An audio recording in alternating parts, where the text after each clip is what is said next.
धुळ्यात पिसाळलेल्या कुत्र्यांचा धुमाकूळ, एकाच दिवशी 19 जणांना चावा।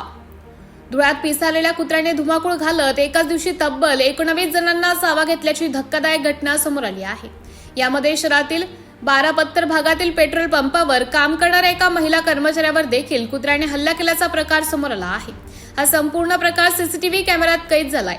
त्यामुळे परिसरातील नागरिकांमध्ये भीतीचं वातावरण निर्माण झालं असून काही नागरिक हातात दांडके घेऊन स्वतः संरक्षण करताना दिसून येत आहेत। संगीता गणेश सूर्यवंशी, वय 40 वर्ष, या पेट्रोल पंपावर काम करणाऱ्या महिला कर्मचाऱ्यावर कुत्र्याने अचानक झडप घालत हल्ला केला।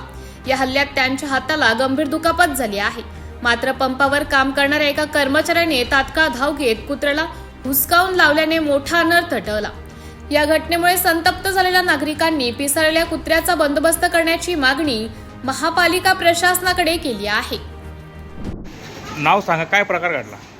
माझं नाव संगीता गणेश सूर्यवंशी। मी ड्युटीला होती।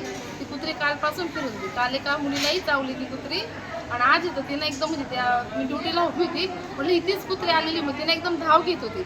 मग तिला मारण्यासाठी मी काठी उचलली, तर ती काठी उचलते की सॅक तिने माझ्या अंगावर धाव घेतला, ते डायरेक्ट खालीच पाडलं मला। तर इथं तिने मला मग चावलं आणि इकडचा हात पण मी पडली तर फ्रॅक्चर झालेला आहे। आता तिने त्याच ठिकाणी तिने म्हणजे 5-6 जणांना चावले। माझ्या ड्युटीवर यायच्या अगोदर तिने सकाळी 2-3 जणांना चावले तिने। ते काय काल तो आम्ही काय म्हणजे एवढं हे नव्हतं, पण आज केली वाटतं त्यांनी। लोकनायक न्यूज